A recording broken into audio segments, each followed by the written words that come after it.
On this now with Mark McAdam and a couple of other things as well. The main question most of my mates are asking me right now is how can Liverpool afford to sign Alexander Isak? Can you explain it to them and to everyone else watching, please? Well, we'll try and make it quite simple for people at home because it can be quite confusing the way PSR operates within the Premier League. You've seen clubs like Everton and Nottingham Forest suffer with points deductions because they haven't basically abided by the rules. And people are going, well, how come a club like Liverpool go and spend huge sums of cash and still fall within the rules? And ultimately, PSR is all about your permitted allowable losses. So for a side like Liverpool, who turn over £614 million in their last set of accounts, they can afford to spend a lot more than a club like Newcastle, who turned over £320 million in their last set of accounts. Look at this. This is the net spend on transfers since 2021-2022. This includes the last 9 transfer windows. So it is a lot of spending over the last few years in the Premier League. And you can see Chelsea right out in front with £852 million. But they're, again, a side that generate a lot of commercial income. They have a higher turnover than Newcastle, for example, so it allows them to spend more money on transfers. You can see Manchester United right up there as well, Arsenal at 611 million, and you can see that the change in dynamic between Arsenal and Spurs and then Liverpool. Now, what's really important to point out with regards to these particular net spend figures, Liverpool's doesn't include the sale of Diaz, which we know is around 75 million euros, so around 65.5 million pounds. So if you take that off of Liverpool's figure, it means their net spend since 21-22 is actually less than Newcastle's. Wow. Now, the reason why it's less is because they're very well run. They're very clever with what they do in the transfer market.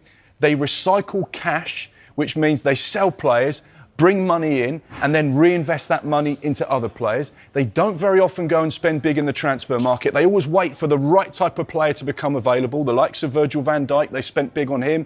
Alisson the same. And then, of course, in this window, they've identified players that they feel they can make a big investment on that are going to have a massive effect on their starting 11 and their squad. For example, Diaz was a player they signed in January, a number of years ago. They paid £37.5 million for him with some add-ons. They've just sold him for 66 million. So therefore, they've sold a 28-year-old, made a huge profit on him. And of course, that looks good when you look at the accountancy and the PSR calculations. So yeah, so it's really positive stuff as far as Liverpool are concerned. And you can see that whilst they are spending a lot of money, they're also bringing in a lot of money. And you just have to look at this summer. Diaz, 65, 66. Trent Alexander-Arnold, 10 million. Jarell Quansah, 35 million. Nat Phillips, 2.5 million. So already, whilst they may have spent 300 million, which is the top end, and including all of the add-ons, at the minute, their actual outlay this summer is probably about £150 million. Yeah. Incredible stuff. You can see one of those players, Diaz, arriving in Munich. He left Tokyo last night. He arrived in Munich. He's completed his medical now before he officially gets confirmed as a Bayern Munich player. We know that his first training session for Bayern Munich is going to be on Thursday morning. He'll get officially confirmed Thursday afternoon, where he'll meet the media for the first time and go through that very first press conference. So yeah, Diaz leaving Liverpool, but once again, it represents huge profit for them. Really sensible, clever, astute business. They're very well run. And right now, the fans and the sporting director, Richard Hughes, and Michael Edwards are seeing the fruits of all of that careful spending over the last few years. It's enabling them now to go and strengthen that Arne Slot squad and do it in some style. Sky Sports reporter Mark McAdam has shed light on how Liverpool can pull off such a huge summer spending spree without breaking the bank. According to McAdam, the club's smart financial management over recent seasons, coupled with significant income from player sales and commercial growth, has put them in a strong position to invest heavily. With careful budgeting and strategic planning, Liverpool have created the flexibility needed to target marquee signings like Alexander Isak. McAdam also hinted that Liverpool's ability to spend big isn't just about what's in the bank now, but also about confidence in future revenue streams.